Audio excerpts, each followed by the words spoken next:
ہمارا ملک پاکستان پوری دنیا میں یہ واحد ملک ہے مدینہ منورہ کے بعد کہ جو خالص لا الہ الا اللہ محمد رسول اللہ کی بنیاد پہ بنا ہے، اور پوری دنیا کا واحد اسلامی ملک ہے کہ جو ایٹمی طاقت ہے۔ اور یہ دو جرم ایسے ہیں کہ جو دنیا کی طاغوتی طاقتوں سے قطعاً برداشت نہیں ہو رہے۔ نمبر ایک بنیاد کلمہ، اور نمبر دو ایٹمی طاقت۔ اب اس کا حل کیا ہے؟ اس کلمے اور ایٹمی طاقت کو آپس میں لڑاؤ۔ نہیں سمجھے؟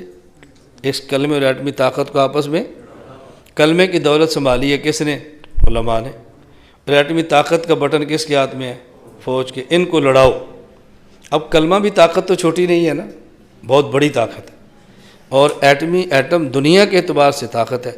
جب یہ دونوں بڑی طاقتیں لڑیں گی تو نتیجہ کیا ہوگا؟ ملک ٹوٹے گا، علاقے تباہ ہوں گے، مساجد برباد ہوں گی، مدرسے اجڑ جائیں گے، دین کے کام بند ہوں گے، اور پاکستان کی معیشت تباہ ہوگی، مسلمان غیروں کے ہاتھ میں چلا جائے گا، کھانے کو کچھ نہیں ملے گا تو عیسائی اور یہودیوں سے بھیک مانگے گا۔ ان کو آپس میں لڑاؤ۔ اس لیے میں بھرپور یہ آواز لگاتا ہوں، بھئی یہ علماء اور فوج کی لڑائی ختم کراؤ، اداروں اور مدارس کی لڑائی ختم کراؤ، یہ خفیہ ادارے اور دینی اداروں کی لڑائی ختم ہونی چاہیے۔ یہ لڑائی بڑی تو بہت نقصان ہوگا۔ اللہ کرے ہماری اس آواز سے جتنے لوگ تیار ہو سکیں ہمارے لیے مفید ہے۔ میں آپ سے گزارش کرتا ہوں اس آواز کو سنو، اور یہ آواز پوری دنیا میں پھیلاؤ کہ ہم کچھ بھی ہو جائے اپنے اس ملک میں خانہ جنگی نہیں ہونے دیں گے انشاءاللہ۔ اس ملک میں لڑائی نہیں ہونے دیں گے انشاءاللہ۔ اور ہر وہ شخص جو اس ملک میں عسکریت کی بات کرتا ہے، ہم اس کی بھرپور حوصلہ شکنی کرنی ہے انشاءاللہ۔ ابھی 2 دن قبل کی بات ہے، یہ ہمارے صادق اجلاس تھا، اور وہ اخبار پہ چھپا، تصویروں کے ساتھ چھپا۔ میں نے اس میں خبر لگی تھی، بھئی اپنے طلباء کو تربیت کرو، ان کو علم پڑھاؤ، ان کو باتیں سمجھاؤ، اخلاق ان کے ٹھیک رکھو، عسکریت سے دور رکھو۔ اور اس پر جہاں ایک ساتھی کا فون آ گیا کہ آپ کہتے ہو عسکریت سے دور رکھو، تم جہاد کے دشمن ہو۔ میں نے کہا نہیں، جہاد کے دشمن نہیں ہیں، پاکستان میں عسکریت کو دور رکھو۔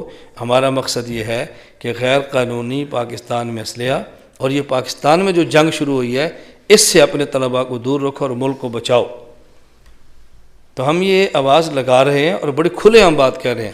اگر آپ سمجھتے ہیں کہ پاکستان اسلام کا قلعہ رہے اور پاکستان سے دین پوری دنیا میں پھیلے، اس کا حل یہ ہے کہ پاکستان کو خانہ جنگی سے اور پاکستان کو لڑائی سے بچاؤ۔ آپ اس کا پورا اہتمام کریں گے نا بھی انشاءاللہ؟ یہ آواز پہنچاؤ۔ اللہ پاک جتنی بھی توفیق عطا فرمائے، اس کی بھرپور جتنی اللہ توفیق عطا فرمائے، آپ اس بات کو دنیا میں پھیلاؤ۔ ملک میں خانہ جنگی، ملک میں لڑائی، ملک میں قتل و غارت، اور دینی ادارے اور دوسرے اداروں کی آپس میں لڑائی، اس لڑائی کی آپ نے ہر صورت میں حوصلہ شکنی کرنی ہے انشاءاللہ۔ کریں گے نا بھی انشاءاللہ؟ بس اس سے خود بھی بچیں اور دوسروں کو بچاؤ۔ درمیان میں بات آ گئی، میں نے اس لیے آپ کی خدمت میں عرض کر دی ہے۔ اللہ میں بات سمجھنے کی توفیق عطا فرمائے۔